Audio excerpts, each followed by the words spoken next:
big part of our sort of tactics was to try and keep him quiet and trying to limit him to as very few shots as possible. And although he scored on the day, there's people in the press box at the Brazil games. You just don't know what they're actually doing. Don't know if they're media at all. They're just walking around in Brazil jerseys.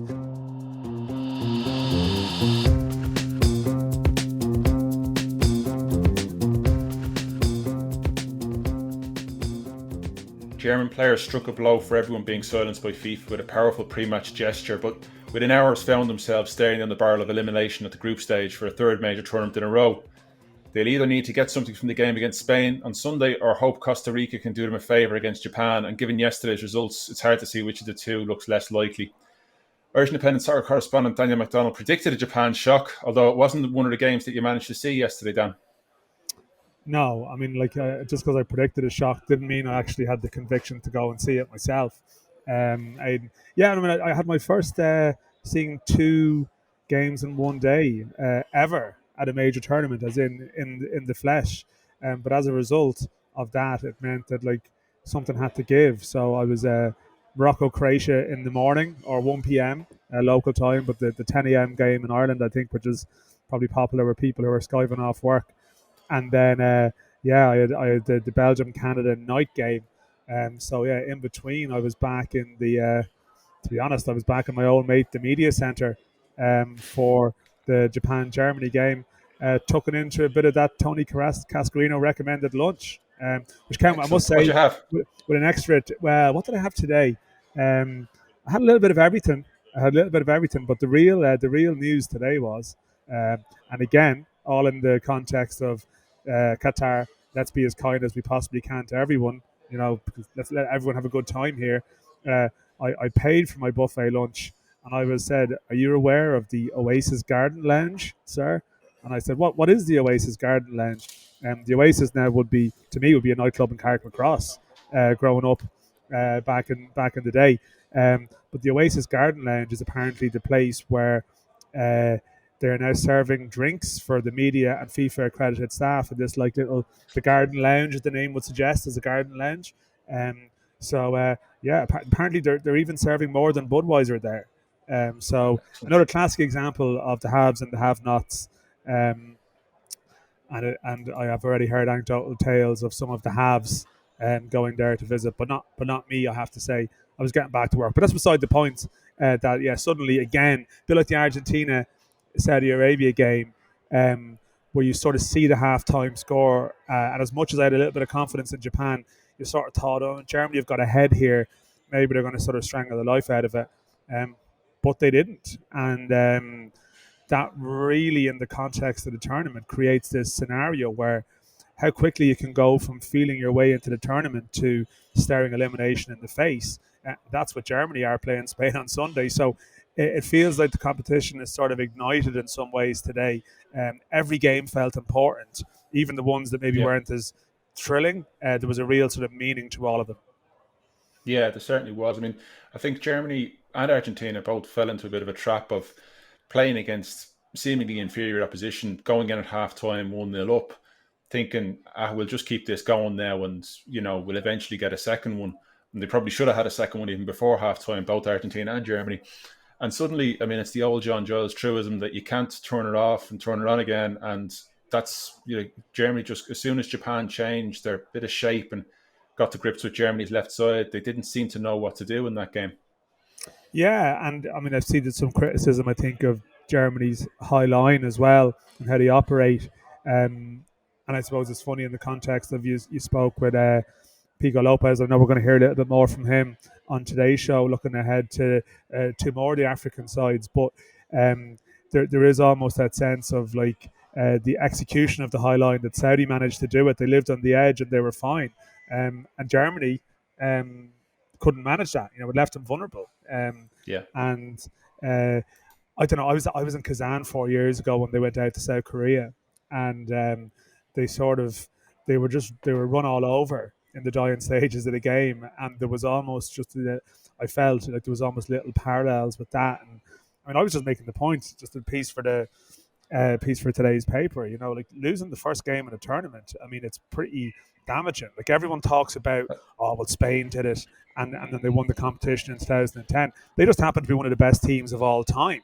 And Yeah, I was I just think it's 18% or something like that. I think it's something like 18% of the team who loses the first game manages to get through from the group stage. So it is yeah, a huge blow to them. yeah. I mean, I looked at the four semi-finalists in 2014 and 2018. All of them won their first match in the competition. And in fact, of those 8 teams, the only one of them to lose a group stage game at all was England in 2018, and that was a dead rubber against Belgium when they were both through. So if you have designs of going far, the trends would suggest. I know stats are always there to be broken and all, and maybe Argentina maybe still have a chance because that Mexico-Poland group, Yeah, it can open up for them. But it's still, you're putting yourself under pressure early on. There was a bit of chat here. Apparently, the media in Argentina, the vibe is that they were watching the Mexico-Poland game on the bus afterwards, and the fact it finished in a draw like lifted their spirits a bit, and suddenly gave them a little bit of life that maybe all hope was not lost. But still, Germany in particular now, because I think Japan will do a job in Costa Rica, so they're going to have 6 points probably on and the the board. fact that that's the first game as well. That's the thing. That's the first game on Sunday morning. And so Germany will absolutely know what they have to do when they go in against Spain. I guess another game you didn't get to see yesterday: 7 goals in Spain and Costa Rica. Briefly, were you able to catch much of that? I mean, Spain looked awesome. It's hard to judge against. I mean, I think if you were designing a team to play against Spain, it would be in the way that Costa Rica played, where they're trying to play their football and then giving it away and let Spain attack them. But they looked pretty awesome. They did, yeah. Like you're wary of getting sort of caught up in it, because Spain can be very, very good when they click, and can you still envisage a scenario in the tournament where Spain are against a team who sets up to just neutralise them completely and they're playing side to side across the box or whatever? But the fact that some of the younger players are emerging, that it's the start of a new Spanish team. I mean, look, with some of the teams in the competition, like I saw Croatia earlier. I know we spoke about they've refreshed elements of their squad, but still it's a familiar array of faces in certain departments. Even with France, you have that too. But like with Spain, you've got Gavi, you've got Pedri, Olmo. Like you've got sort of new names you're getting to know. Yeah. And I mean, I suppose you look back at Euro 2020, they were actually pretty good at the business end. They just couldn't score. Yeah. So they, I mean, it's probably the most bland punditry of all time. But I think Spain have got a chance. I definitely think they've got a chance. Yeah. The other game, the first game you're at yesterday morning may well be one of those things that maybe your journey to the game and your logistics around the game might be more interesting than the actual game itself. We just briefly on Croatia. I mean, Modric did what Modric does and has done for 15 years or as long as he's been around, but there was a real lack of quality in that game. Yeah, look, I'm still glad I went to it, up to Al Bayt Stadium, which is a little bit of a trek. Although I think they are learning a little bit as they go on with this competition again, possibly because they were so unprepared with aspects of it that apparently it was a nightmare getting there for the opening game. But there's only one real access road into the stadium, yet it didn't seem as bad this time getting in and out. It wasn't necessarily a terrific crowd there. Although quite a few Moroccans. Like, listen, I know it was pretty a grim game watching it on TV. And I'm not saying it was that much better in the stadium, but there was a little bit of an energy around the Moroccan fans that even when they did a couple of counters towards the end, like it felt a little bit more like a tournament game, whereas you have a manufactured element to the atmosphere, let's be honest, around a lot of these games. But that felt quite authentic a little bit to Canada fans later in the day, and that does add to the experience. I enjoyed watching Modric, I always do. But your basic point is right. I'll probably do something around Modric again maybe later on. And the Canada game, then Dan, sorry, the Canada fans that you mentioned there. I mean, they nearly had something to shout about. I mean, I saw a statistic on BBC afterwards that Canada actually had more touches in the opponent's box and more shots than Spain did in their game. I think they had 9 different players who had a shot on goal, but at the end of it, it was Belgium who came through, and it was almost a smash and grab from Belgium in the end. Yeah, like just a big long puncher in the middle to do a job on them. Canada were great, and sort of speaking to a couple of people here, like Kevin Caban's working here for Canadian TV, he lives there now. There's a guy, Joe Callahan, an Irish journalist who's based in Canada. They all fancied Canada, and it wasn't sort of, we can always have that green tinted glasses around things. I remember some people fancying Ireland to go far in Euro 2012, but like this was like well founded, and they just played with real energy and enthusiasm, and they just relished the moment. And I felt really sorry for them. The shot count was maybe inflated by some wild stuff later on. It sort of reminded me of watching Ghana back in the mid 2000s, where they'd sort of shoot from anywhere. They'd have around 40 shots a game or something. But in fairness, this didn't. It doesn't present a misguided picture of the game to cite those stats and say that Canada were very unlucky. They are. The only problem for them is they play Croatia next. So I actually think in our preview we probably ran through that group. That could be the best group. That actually could be the best group in terms of the competition. Maybe it could go another way now with Belgium with the points on the board if they were to beat Morocco. But I just have a funny feeling. I think they were the two games where both games in the group were like really tightly contested, and I wouldn't be sort of like looking ahead on the wall chart and plotting where teams may be. I think both Morocco and Canada can really cause problems for Belgium and Canada in the reverse fixtures at the weekend. Yeah, absolutely. They were the two kind of lesser lights of that group impressed. Although another stat from last night, that was Belgium's 8th consecutive group victory in a World Cup, which I think equals Brazil. From that's the company that Belgium are keeping without no pun intended on that. But just moving into today's game, Dan, we're going to look at just Cristiano Ronaldo. And 3 weeks ago, I think was the last time we saw him play when he played. Well, he was there anyway, whether he played or not, playing for Manchester United against Aston Villa. For a player as decorated as he is, I mean, he got what he wanted, as he tends to do when he's out of Manchester United now and he's a free agent. There's a bit of pressure on him, though, today. I mean, there's always focus on him, but there seems to be a bit of pressure on him, too, as well. Yeah, no, I am going to that game, so hopefully I'm at the game that sort of delivers maybe the story of the day. I mean, we probably didn't even mention it enough yesterday, just like the extraordinary day, like all this stuff that was going on in the World Cup, and then you have the Ronaldo news and the Glazers thing happening. Like there was sort of some of the English-based lads walking around here with sort of steam coming out of their ears, like just Pep Guardiola signed a 2-year contract as well, the 2-year that barely made a save. Like paragraph in that, please. Yeah, like and that's the thing. Like Ronaldo, like I mean, we know that he'll find the headlines even if he doesn't deliver them. But there is pressure. I mean, we probably have a first-hand knowledge of Portugal from watching Ireland play against them. I think we mentioned in the preview, like didn't do much in the game. He still scored twice. And Portugal, the way they're structured, is still very much built around them. And I mean, almost the repeat of those Manchester United debates of would they be better if he wasn't there, even though it's obscene to say it about your best ever player, effectively. So, Ghana. Again, I'm maybe like I'm more inclined to listen to the expert advice of. I know you spoke to Pico Lopez about the African side, so maybe he can fill in some of the gaps for us around that. Yeah, absolutely. And that Portugal game kicks off at 4:00 today, and as you said, Cameroon also got the campaign underway against Switzerland. That's at 10:00 this morning. And earlier, I caught up with Shamrock Rovers and Cape Verde defender Pico Lopez to get the insight of someone who played against Cameroon in the African Cup of Nations and also had some good things to say about Ghana as well. Pico, are you looking forward to seeing Cameroon in action? You obviously played against them back in January. What are you expecting from them? Yeah, I'm looking really forward to watching Cameroon. I think out of all the African teams, they're my favourite to really do damage in the tournament and probably go pretty far.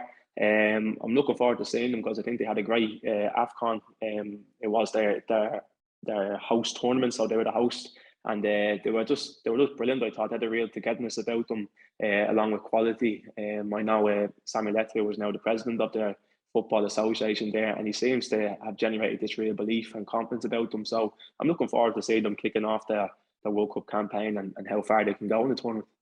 You've obviously got a tough group with Switzerland and Serbia and Brazil. Do you think in some ways that might suit them in the sense that they wouldn't be, if you like, expected to win those games? Everything would kind of be a battle in that. Do you think the tough games will suit them in some ways? Yeah, I think so. I think they'll fancy themselves as well. Like I think if you look at the players that are in the squad, they've got some big stars. They've got Andre and Greasy that that plays over in Napoli. You have Abubakar, who's a big personality for them, and they've got a really good spine of the team. The goalkeeper Onana playing for Notts Forest, I think he's a very good goalkeeper, and they've got a real good spine of the team, and they won't be afraid of anyone. And it's a tough group, but I think everyone will be looking at that group thinking it'd be hard to make a win or points here, and I think Cameroon will fancy themselves in any game.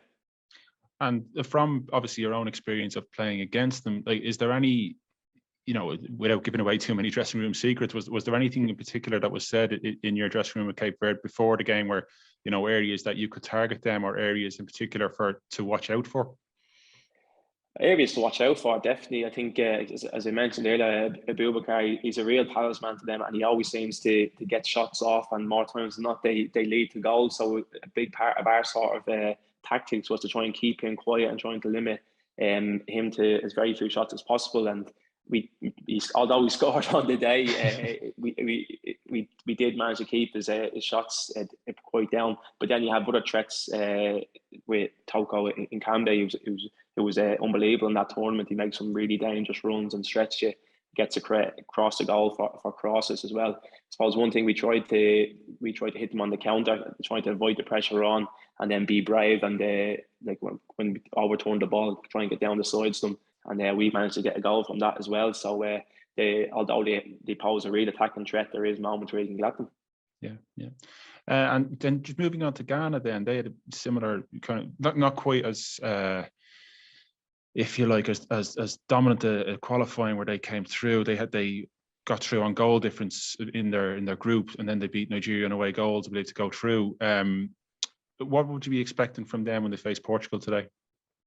Yeah, like it's a bit surprised. As I looked at the Ghana squad in the AFCON and in the World Cup qualifiers, I thought to myself they should be doing almost better than what they did. It looked, as you say, it looked like they were struggling to get out of their group at times, and the players that they have suggest that they should be doing a little bit better. But just going on seeing them in previous World Cups, when it comes to this stage, they usually perform really well, and a bit of a surprise package. And a dark horse, if you will, like as I say, they're a really strong team. They're really physically get up and get at you, and they're a match for anyone on their day. And I think it'd be a really difficult game for Portugal. I fancy Portugal to do well in the tournament as well, but it'd be a hard game to start them off with.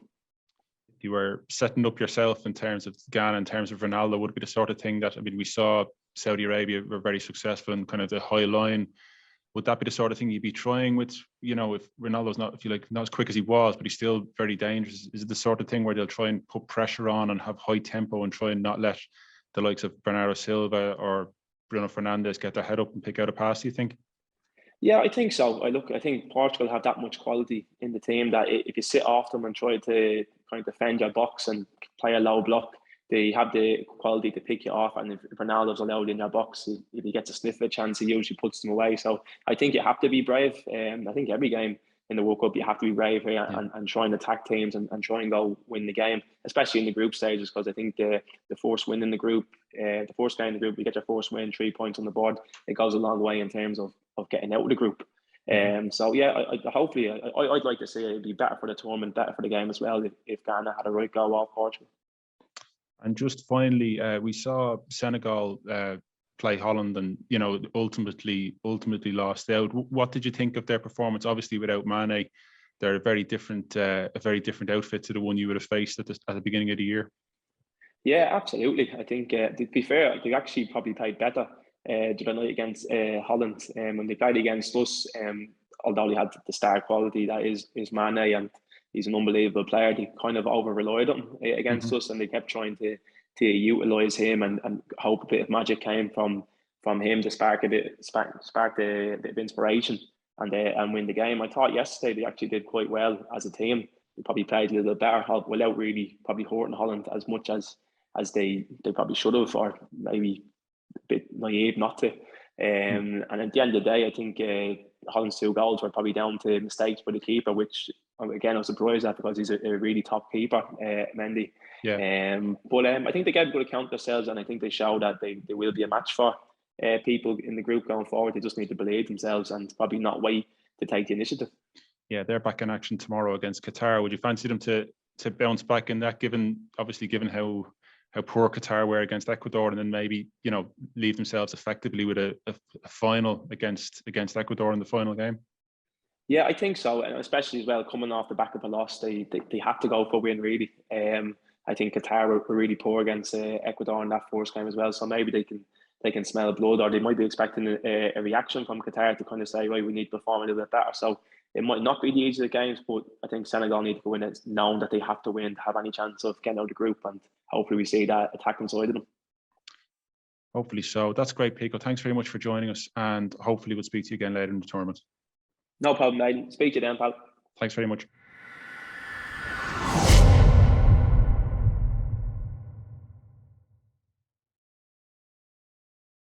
Okay, so as you heard, Pico's expecting good things out of Cameroon this morning when they play Switzerland, and the other game in that group is this evening when Brazil get going against Serbia, who, I mean, Ireland fans are familiar with how good Serbia are. I know that Stephen Kenny and the Ireland squad were particularly impressed by Serbia when they played them in the group. Yeah, they were. I mean, I know there's a question mark around Mitrovic, but yeah, like they've just got really good attacking players and like variations and options they have. Like, they've sort of Tadic, Milinkovic, Savic, and but strangely, like Mitrovic is still the focal point of that side. Mm-hmm. Like it's sort of like Portugal in a strange way. I was going to say that, like yeah, Ronaldo. but just he's been more effective for them, or we'll see. And it's always a buzz around Brazil. It's one game you're seeing people are just getting rejection letters everywhere around the media centre that can't get into the game. But the nature of these things, they can stay and eat the buffet though. Yeah, well, this is it. But like the press room, but then you talk about people having the buffet. There's people in the press box at the Brazil games. You just don't know what they're actually doing. Don't know if they're media at all. They just walk around in Brazil jerseys. I don't know. Is it like the Brazilian version of like? I don't know. I'm not going to study the name of entertainment columnists, but it sort of feels like it's everyone in sort of Brazilian strands, or even just fans of Brazil from other countries who all just get accreditation and turn up at their games. Like it really is genuinely quite hard to get into the Brazilian matches. So I just decided not to bother. It's maybe a bit like the old Oasis nightclub, like you're not going to face the rejection if you don't try and go. But in terms of like their presence for the competition, like we spoke about, how Argentina bring a lot of life to it, and it's a bit of a disaster for Qatar that they've lost their opening game. They'll sort of be praying, I think, for Brazil to ignite. They're not as visible around the place that I've seen, and I haven't necessarily been around the city too much. And maybe some of them are just arriving later because their game started later. But there's no doubt that there's a bit of glamour with Brazil that they'll be hoping. And I mean, this could be the best game technically of the opening round of games, in the sense that I think Serbia are a pretty good side if they bring their A game to the table. And I suppose that's just a little question mark around them, because on a good day they can be very, very good. And as we've seen, if a bigger team isn't at it, they can be turned over. Yeah, I think Spain, would have taken heed from Argentina and Germany. I think you could see Brazil doing the same thing with that. Like, the Neymar is. It's hard to say Neymar's coming under the radar, but there's been so much talk of Ronaldo and Messi that, the Neymar factor isn't what it has been in the past couple of World Cups. No, it hasn't. You can engage in some kind of amateur psychology and say maybe this is a good thing for him. Maybe that's just our view of it, and like they're getting Brazilian media and it's absolutely manic around them, and that may be the case. I mean, I know like the Brazilian team recently, a lot of them seem to be quite engaged around the election and all of that. So like they've had probably a sort of a busy enough period in their own lives, but I know what you're saying in terms of the general global consciousness. It hasn't been as much Neymar chat, but again, I suppose the thing about Brazil and why people fancy them is that he's not quite the focal point of their team. He's a very important cog in it, but actually the big question is like how to use the other players around them, whether it's like Richarlison or Vinicius, or what way they try and do things. So I'm looking forward to watching that game. But I think maybe, it's good day's football, I think, for people across the day. Absolutely, yeah. It looks to be as high a quality, as high a quality a day as there has been. We'll go into our much loved predictions now, Dan. And I suppose, given you gave Japan a shout, we might start with you on the first game tomorrow with Switzerland and Cameroon. We go for that. Oh, I'm going to go express predictions here. I mean, I respect Pico's view, but I still fancy Switzerland 2-1. I've been swayed by Pico. I'm going to go with a 1-1 draw on that in that game. Okay. We follow with a game we haven't mentioned. We can come back to both of these teams later on. Uruguay and South Korea, hopefully with Heung-min Son involved. Yeah, I know one or two lads I know are going to that game. I'm like, that could be a good one. That could be a sleeper game tomorrow in terms of being one of the more entertaining ones. I spoke a little about Uruguay beforehand, like, a sort of an obvious dark horse to pick out. Yeah, I don't know. Maybe a 1-1 draw there for me. I'll go for a 1-0 Uruguay win with some good old-fashioned Uruguayan defending to see out the game. Portugal, Ghana. I'm going to go for a draw again here too. I'm just not mad on Portugal at all. Maybe it's just from seeing them in qualifying, and I could be actually allowing that to cloud my judgment too much.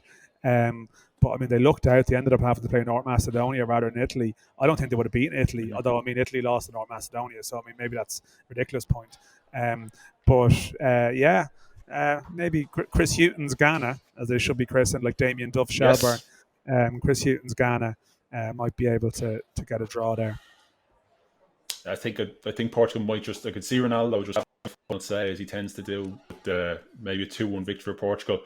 The last game of the night, as we discussed, Brazil and Serbia. Serbia, I think I said in the preview show, are my kind of dark horse for the tournament. I'm going to tend to get a 2-2 draw in this game. Oh, I'd like a 2-2 draw in that match. I mean, I don't know. Serbia can be very good in qualifying sometimes. They don't always bring it. Now, again, you're sort of engaging in national stereotypes there in some dramatic way, but maybe a narrow Brazilian win for me, 2-1.